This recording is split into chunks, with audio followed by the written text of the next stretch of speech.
Demak, yuqori jag qanaqa qismlardan iborat? Yuqori jag'ning tanasi korpus maksilladan tashkil topgan bo'ladi. Processus zygomaticus va demak yonoq suyagi bilan birlashadigan o'simta korpus maxilla yuqori jag tanasining demak 4 ta yuzasi bor. Chakka osti yuzasi, ya'ni facies infratemporalis yuzasi bor. Facies infraorbitalis bu uchburchakroq shaklda bo'ladi. Gamir bo'shlig'ini, ya'ni sinus maxillarisni yuqori jag bo'shlig'ini bog'lab turadigan kichkina teshikcha bo'ladi. Bu demak og'iz bo'shlig'i bilan burun bo'shlig'ining o'rtasidagi shu bog'lab turadigan kanal. Bu jag'da yaxshi o'rgansak, og'riqsizlantirishni yaxshi amalga oshiramiz. Bu yuqori jag'dagi operatsiyalarni yaxshi amalga oshiramiz, xudo xolisa. Assalomu alaykum hurmatli hamkasblar. Bugun biz sizlarga yuqori jag'ni modelda ko'rinishi haqida, ya'ni modelda yuqori jag modelda tuzilishi haqida, yuqori jag'ning tuzilishi haqida qisqacha gaplashib o'tamiz.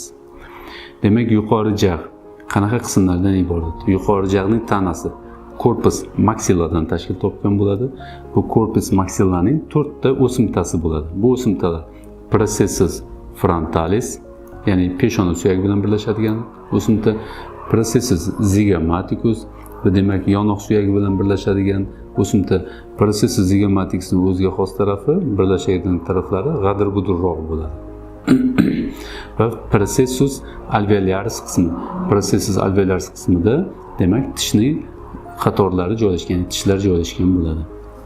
Bundan tashqari ichki tarafida qaraydigan bo'lsak, ya'ni tanglang suyagi bilan birlashib, bu yerda hozir tanglang suyagi bilan birlashtirib ketilgan tanglang suyagi bilan birlashadigan, ya'ni processus palatinus o'sig'i bo'ladi. Processus palatinus tanglang suyagi bilan birlashib, qattiq tanglangni hosil qilishda qatnashadi. Endi demak 4 ta o'simta bilan birgalikda yuqori jag'da 4 ta yuzasi bor. Demak, korpus maxilla yuqori jag tanasining demak 4 ta yuzasi bor. Bular ya'ni yuzga qarab turgan, ya'ni oldingi tarafda yuzasi facies anterior deyiladi va ko'z kosasining tubini hosil qilishda qatnashadigan yuza facies infraorbitalis deyiladi va chakka ostini hosil qilishda qatnashadigan, u yerdagi chuqurchani hosil qilishda qatnashadigan yuza. Bu yerda hozir bizga xalaqit beradigan narsa suyak bor, ya'ni suyak bu yerga qo'shib qo'yilgan palatinal suyak. Agar bu suyakni olib tashlasak, bu yerda yuza to'liq ko'rinadi, ya'ni yuqori jag'ning chakka osti yuzasi, ya'ni facies infratemporalis yuzasi bor. Bundan tashqari 4-yuza bor. Bu yuza burun bo'shlig'ining ichki yuzasi, ya'ni burunning lateral devorini hosil qilishda qatnashadigan yuza, bu facies nasalis yuzasi deyiladi. Demak, 4 ta yuzadan tashkil topgan ekan.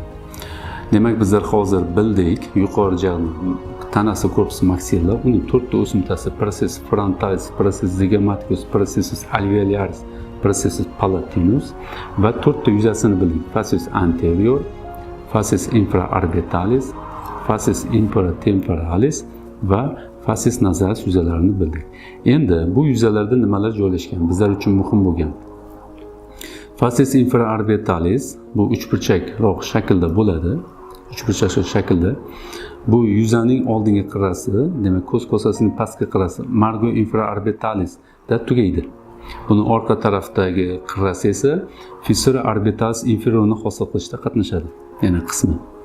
Bundan tashqari bu facies infraorbitalisda muhim bo'lgan joyi, ya'ni processus frontalisning qirrasi bor, ya'ni bu yoqda qirrasi bor, ya'ni o'yiqchani hosil qiladi.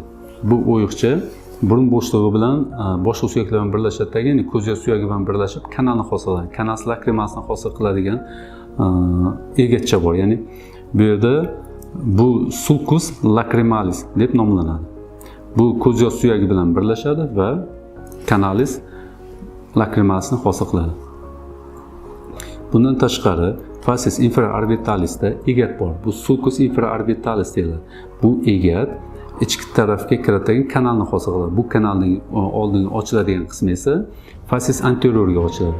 Bu teshik, ya'ni oldingi mana chiqayotgan teshikning nomi foramen infraorbitalis deyiladi. Foramen infraorbitalis margo infraorbitalisning pastki qismida joylashgan. Va bu yerda chuqurcha bor. Bu fossa canina deb ataladi. Fossa canina. Fossa caninaning oldida demak eminensiya canina degan, ya'ni eminensiya maxillaris ham joylashgan bo'ladi. Ya'ni bu fossa canina ham yaxshi bilib olishimiz kerak, chunki bizlar sinus lifting operatsiyasini qilayotgan paytda, lateral yo'l bilan kirayotgan paytda bizlar shu soha bo'yicha ishlaymiz, shu joyda ya'ni ishlaymiz.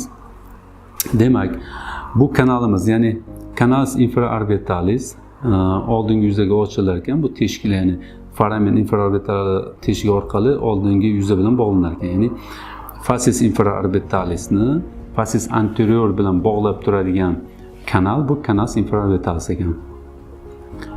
Bu fascius infraorbitalisni fascius anteriordan ajratib turadigan qiri margo infraorbitalis ekan. Endi bizlarga kerakli bo'lgan narsa bor. Bu kanalning ichida, kanalning ichki qismida, tubida teshikchalar bo'ladi. Bu teshiklar foramen alveolar deb nomlanadi. Ya'ni bu teshikchalar orqali nervlar yuqori jag'ning markaziy kurak tishi, yon kurak tishi, qoziq tishiga, birinchi premolar, ikkinchi premolar tishlariga borar ekan. Shu ichidagi, demak, bu kanalning ichidan chiqadigan nervlar, ya'ni tashqariga chiqib tarmoqlanib bormaydi. Bu kanalning ichida. Ya'ni kanalning ichidagi nervlar shu suyak ichidan o'tib, shu oldingi tishlarni, 5 ta tishni nerv bilan ta'minlashda qatnashar ekan, ya'ni innervatsiyasida qatnashar ekan. Va oldingi yana foramen infraorbitali orqali chiqqan qolgan nerv esa burun tarafga, yuqorilab tarafga innervatsiya qilishda qatnashar ekan, ya'ni tarmoqlanar ekan bu yerda. Bu haqida yana keyinchalik gaplashib o'tamiz. Endi ichki tarafdagi yuzasiga qaraydigan bo'lsak, ya'ni hozir biz ikkita yuza haqida gaplashdik. Fascius infraorbitalis haqida, fascius anterior haqida gaplashdik. Fossa caninalarni bilib oldik, eminensiya caninani bilib oldik. Endi ichki tarafga, ya'ni burun yuzasiga qaraymiz. Bu yuza fascius nasalis deyiladi. Fascius nasalisda crista conchalis bor va crista ethmoidalis bor. Bundan tashqari bizga kerakli bo'lgan narsa bor, ya'ni hiatus maxillaris. Bu katta yoriq bo'lib turibdi, lekin bizlarda burun, ya'ni ichidagi sinus maxillarisni burun bo'shlig'i bilan bog'laydigan yoriq. Lekin burun bo'shlig'i bilan bunaqa katta bog'lanmaydi, chunki bu yerda hozir suyaklar yo'q. Bu suyak, ya'ni bu yasama suyak jag'dan ajratib olinganligi uchun, ya'ni bosh suyagidan ajratib olingan, boshqa suyaklarsiz bo'lib turgani uchun ham hozir boshqa suyaklar ko'rinmagan, lekin buni yoniga boshqa suyaklar kelib birlashadi va kichkinagina teshikcha qoladi. Ya'ni burun bo'shlig'i bilan gamir bo'shlig'ini, ya'ni sinus maxillarisni, yuqori jag' bo'shlig'ini bog'lab turadigan kichkina teshikcha qoladi.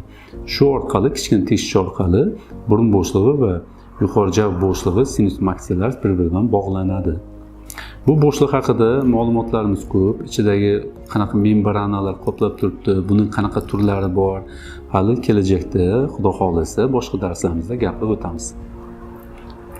Endi bu fascius nasalis yuzasiga yana aytib o'tsak bo'ladi. Boya biz fascius infraorbitalis dedik, ya'ni fascius infraorbitalis yuzasi fascius nasalis yuzasi bilan ham bog'lanar ekan. Ya'ni bu canalus lacrimalis orqali bog'lanar ekan. Hozir bu yerda sulcus egacha shaklda turib, chunki lacrimalis suyagi ko'rsatilmagan, ko'z yosh suyagi ko'rsatilmagan. Demak, fascius infraorbitalis qaysi yuzalar bilan bog'lanadi? Canalus lacrimalis orqali fascius nasalis bilan bog'lanadi. Canalus infraorbitalis orqali fascius anterior bilan bog'lanadi. Bu fascius infraorbitalis yuzasining bog'lanishlari. Endi fascius nasalis yuzasida yana nima bor? Buning pastki tarafida spina nasalis anterior joylashgan bo'ladi, ya'ni qirracha. Bu yerga incisura nasalis deb nomlanadi. Ya'ni fascius nasalis bilan yuza bilan fascius anterior yuzani ajratib turadigan qirra. Endi bundan tashqari mana bu yerda bitta egacha ko'rinyapti. Bu egacha sulcus incisivus deb nomlanadi. Bu yana yonidagi yuqori jag' yana ikkalasi qo'shilib turib canalus incisivusni hosil qiladi. Bu demak og'iz bo'shlig'i bilan burun bo'shlig'ining o'rtasidagi shu bog'lab turadigan kanal. Mana bu kanal o'tgan bo'ladi.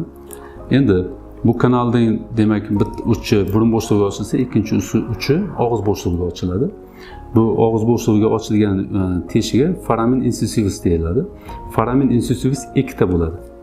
Bitta emas, ikkita bo'ladi. Bu joyda demak bu sohada nimalarni ko'rishimiz mumkin? Bu yerda bizlar egachalarni ko'rishimiz mumkin. Egachalar, ya'ni qattiq tanglay. Qattiq tanglaydagi egachalarni ko'rishimiz mumkin. Endi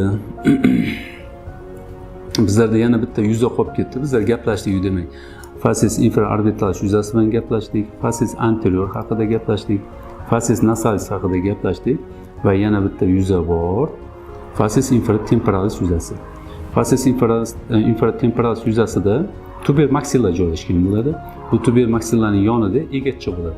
Sulcus palatina major bo'ladi.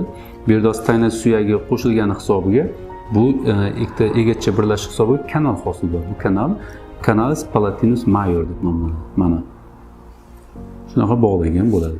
Endi bu tuber maxilla sohasida teshikchalar bo'ladi. Ya'ni foramina alveolar deb nomlangan teshikchalar bo'ladi. Bu teshikchalar biz yana qayerda ko'rdik? Ya'ni canalus infraorbitalisning tubida ko'rdik. Ya'ni ichida tubida teshikchalarni ko'rdik.